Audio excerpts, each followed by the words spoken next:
தென் சென்னை நாடாளுமன்ற தொகுதி பொறுப்பாளர் முன்னாள் அமைச்சர் திருமதி கோகுலேந்திரா அக்கா அவர்கள், மாவட்ட கழக செயலாளர் முன்னாள் சட்டமன்ற உறுப்பினர்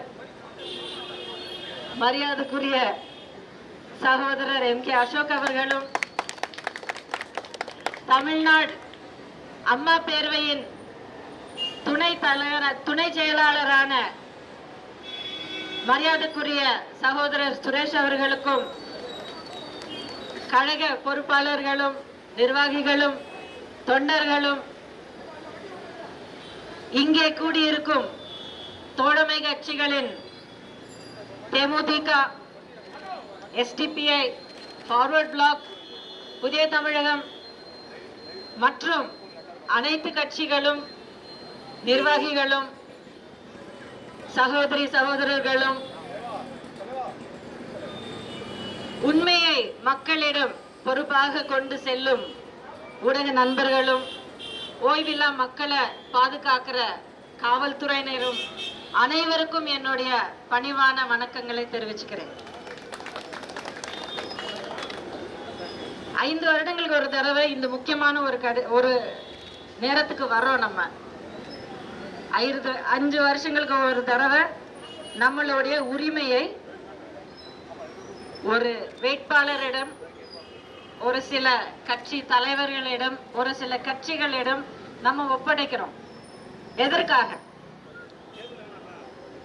நம்ம மாநிலத்தின் பாதுகாப்புக்காக, முன்னேற்றத்துக்காக, நம்மளுடைய பாதுகாப்புக்காக, நம்ம குடும்பங்களின் முன்னேற்றத்துக்காக, நம்மளோட உரிமைகளை பார்த்து காத்து முன்னுக்கு கொண்டு போய் நம்மளோட கை கோர்த்து நடக்கும் தலைவர்கள் அப்படிங்கறது ஒரு நம்பிக்கையோட நம்மளுடைய ஓட்டு கொடுத்து நம்ம ஜெயிக்க வைக்கிறோம்.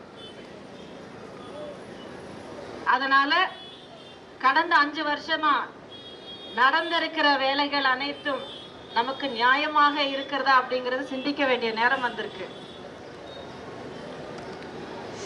எல்லா பக்கமும் நாம் பார்க்கிற ஒவ்வொரு முகத்திலையும் எல்லாருமே உழைச்சு காலையில கண் திறக்கிறதுக்கு முன்னாலேயே இன்னைக்கு நாள் எப்படி ஓடும், இன்னைக்கு நான் என்னென்ன செய்ய வேண்டி இருக்கும், என்னுடைய தேவைகள், என்னுடைய கடமைகள் நான் எப்படி பூர்த்தி செய்வேன் அப்படிங்கிற ஒரு கவலையுடன் கண் திறந்து இன்னைக்கு வாழ வேண்டிய ஒரு நிலையில பொதுமக்கள் இருக்காங்க. அதுக்கு காரணம் விலைவாசி ஏராளமான அளவுக்கு ஏறி போயிருக்கு. பெட்ரோல் டீசல் விலை முதற்கொண்டு மின் கட்டணம் வரைக்கும் எல்லா பக்கமும் ஒரு தடவை 1 மடங்கு 2 மடங்கு இல்லை, 4 மடங்கு 5 மடங்கு அப்படின்னு அர்த்தம் இல்லாம புரிஞ்சுக்க முடியாத அளவுக்கு எல்லாமே ஏறி போயிருக்கு. இதுக்கான நேர் பொறுப்பு அரசாங்கத்துக்கிட்ட இருக்கு. இங்கே மாநிலத்துல ஆளும் திமுக அரசாங்கமாக இருந்தாலும், தில்லியில் ஆளும் மத்திய அரசாங்கமாக இருந்தாலும், இதுக்கான பொறுப்பு அவர்களிடம்தான் போய் சேரும். ஒரு சில நாட்களாக தமிழ்நாட்டில் இருக்கும் அனைவருக்கும் ரொம்ப நாளாகவே தெரிஞ்சிருக்கிற ஒரு விஷயம், ஒரு வார்த்தை, ஒரு பேரு தேசம் எங்கும் இப்போ கேட்டுக்கொண்டிருக்கிறது. கச்சத்தீவு.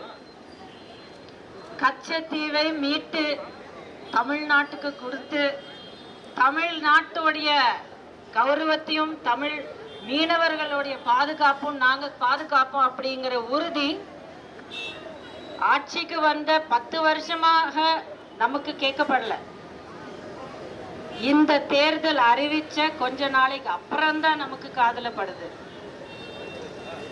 உண்மையான ஒரு அக்கறை இருந்திருந்தால் 2014 ஆட்சிக்கு வந்திருந்த போது மத்திய அரசாங்கமான பிஜேபி ஆட்சி இதுக்கான நடவடிக்கைகள் எடுத்திருக்கணும்.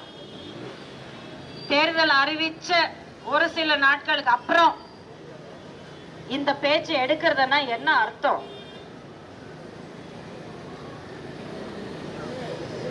இது மக்களை ரொம்ப லேசா எடுத்துக்கொண்டு கொஞ்சம் கடினமான வார்த்தைகள்ல சொல்லணும்னா மக்களை முட்டாளாக்குற ஒரு விதமா தான் நம்ம பார்க்க வேண்டி இருக்கு. ஆனா தமிழ்நாட்டுல இது செல்லாது.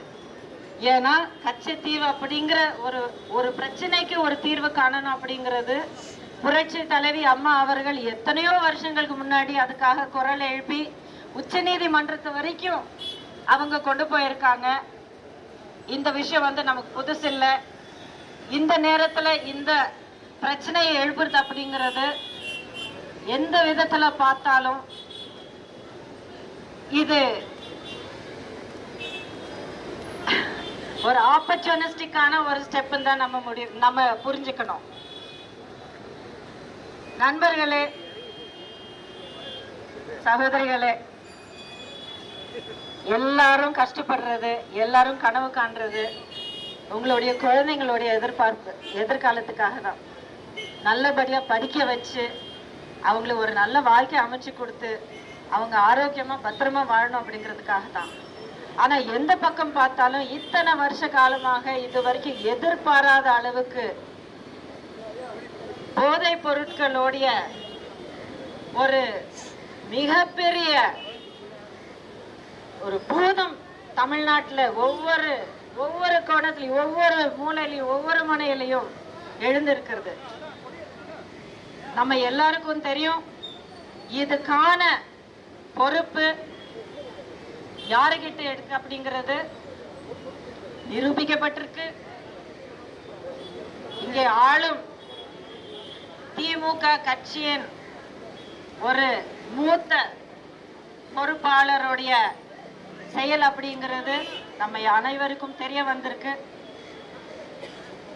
இந்த நேரத்துல இது உங்களுக்கு ஞாபகப்படுத்துறதை விட இன்னும் அதிகப்படுத்தி நான் பேச தேவையில்லை அப்படிங்கிறது எனக்கு நல்லாவே தெரியும். ஏன்னா உங்களுடைய பிள்ளைகள், உங்களுக்கு வேண்டப்பட்டவங்க, உங்க குடும்பத்துக்கு சார்ந்தவங்க, உங்க அக்கம் பக்கத்துல இருந்தவங்க எல்லாரும் இதுக்கு அடிமையாகி ஏதோ விதத்துல பாதிக்கப்படும் போது அதுக்கான வேதனையும் இழந்த ஒரு வாழ்க்கையை பார்த்து அழுவும் போது அந்த வலி என்னன்னு உங்களுக்கு நல்லாவே தெரியும். அதனால ஒரு பாதுகாப்பான தமிழ்நாட்டுக்காக, இளைஞர்களுக்கு ஒளிமயமான ஒரு எதிர்காலத்துக்காக நீங்க கழக பொதுச் செயலாளர் அண்ணன் எடப்பாடியாரின் ஆசி பெற்ற அதிமுகவின் வெற்றி வேட்பாளரான உங்களுக்காக எந்நேரமும் ஓய்வில்லா உழைக்க தயாரா இருக்கிற இளைஞரான நமது வெற்றி வேட்பாளர் அருமை தம்பி டாக்டர் ஜெயவர்தன் அவர்களுக்கு உங்களுடைய பொன்னான வாக்கு வரும் 19ஆம் தேதி அளித்து மிகப்பெரிய ஓட்டு வித்தியாசத்துல நீங்க ஜெயிக்க வைக்கணும். பாதகம் செய்பவரை கண்டால் நாம் பயங்கொள்ளலாகாது பாப்பா, மோதி மிதித்து விடு பாப்பா, அவர் முகத்தில் உமிழ்ந்து விடு பாப்பா. அண்மை செய்திகளை உடனுக்குடன் தெரிந்து கொள்ள இணைந்திருங்கள் இயம்நாடு தொலைக்காட்சியுடன்.